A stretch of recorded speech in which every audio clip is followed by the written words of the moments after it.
Welcome back to No Recipes, where we elevate everyday meals using tried and true techniques.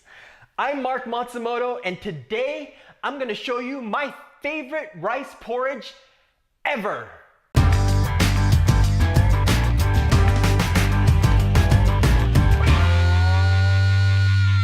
Many Asian countries have their version of rice porridge, but no one does it like they do it in the Philippines, with chicken and rice cooked together with fragrant ginger until the chicken just kind of falls apart into that creamy broth. This porridge is comfort food in its purest form. The dish is called arroz caldo, and what sets it apart from other porridges are these. These are calamansi, which are a small citrus fruit that tastes kind of like a cross between a mandarin and a lime. Just a small squeeze of this on the finished porridge, and it's like a little spark of sunshine that adds brightness into every spoonful of rice. I'm starting to drool just talking about this, so let's get started. I'm using my rich chicken stock for this. Hit the link above for the recipe. I'm also using skin-on chicken thighs, long grain rice, ginger, garlic, onions, vegetable oil, fish sauce, salt, and white pepper. For the garnish, I have some scallions, boiled eggs, and calamansi. Let's start by peeling the ginger. I like using a spoon to scrape away the skin because it's easier to get into all the nooks and crannies. Now we're just gonna julienne the ginger by cutting it into thin slices, lining up those slices, and then slicing them into thin strips. For the onions, you just want to chop them up.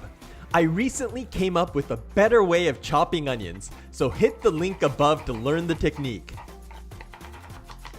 For the garlic, cut slits in one direction, turn the clove 90 degrees, and cut slits in the other direction. Now you just want to mince it up. We're going to be frying these to a crisp, so it's important that they're minced uniformly. You can go back over them like this to get rid of any chunks that you may have missed.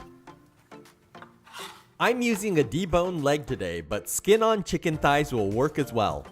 I'm gonna separate the skin from the meat using my fingers like this.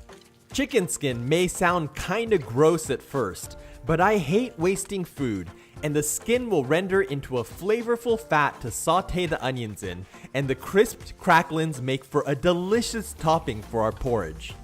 Once you've got the skin off the meat, splay it out and cut it into thin strips. Then just turn the strips 90 degrees and chop them into small squares. Okay, our prep is done and we're ready to get cooking. I have a heavy bottomed pot over medium-low heat, and I'm gonna add some oil and the chicken skin. We're gonna spread this out into a single layer and let it fry for a bit. When they start browning, scrape them up off the pan and give them a good stir. But please be careful as they tend to pop and they're gonna splatter hot oil all over the place. Once the cracklings are golden brown and aren't sizzling much anymore, transfer them to a paper towel lined plate to drain. Now we're gonna fry the garlic in the oil from the cracklings. You wanna keep the garlic moving around the pan so that it browns evenly. You wanna get them nice and crisp, but you don't need to get them quite as brown as the chicken skin. When the garlic isn't sizzling anymore, it's time to remove it from the pan. Now we want to saute the onions and ginger. You want to get the onions to a point where they're starting to soften, but there's no need to caramelize them. At this point, we're going to add the rice and saute that for about 30 seconds.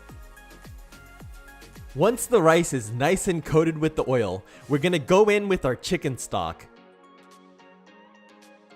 And then I'm gonna add the chicken, fish sauce, white pepper, and salt. You don't want to over salt it at this point, as some of the stock is going to evaporate as the rice cooks.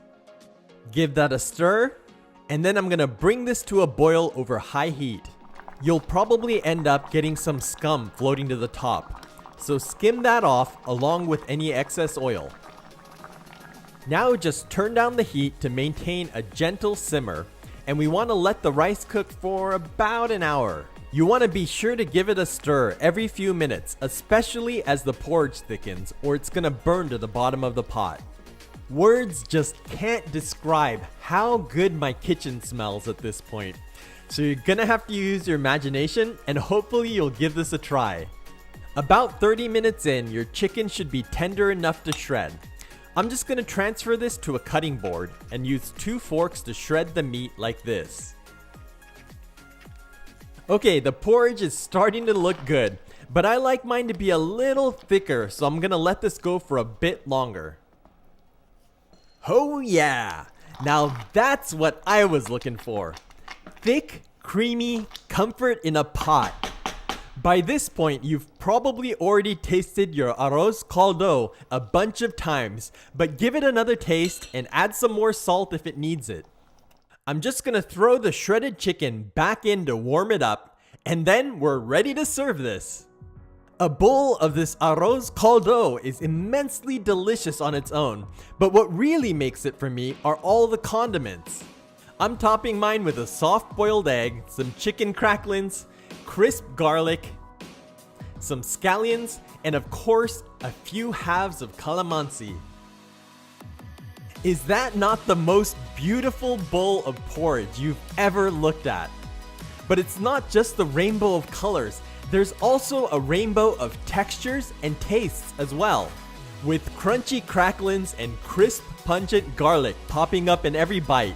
It's like a well-composed symphony of oral delights. Don't forget to squeeze a little, or in my case, a lot of calamansi on top. This arroz caldo is creamy and comforting, and hitting a little pool of the tangy citrus juice is like a refreshing jolt that brings your taste buds back to life.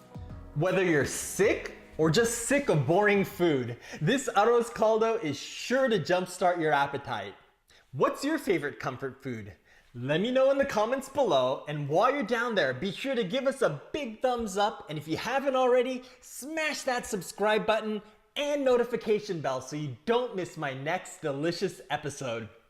Well, I'm gonna go warm up with a big bowl of arroz caldo, and I'm gonna give it a nice big squeeze of calamansi, but I'll catch you next Sunday. Be sure to catch us on Instagram at No Recipes.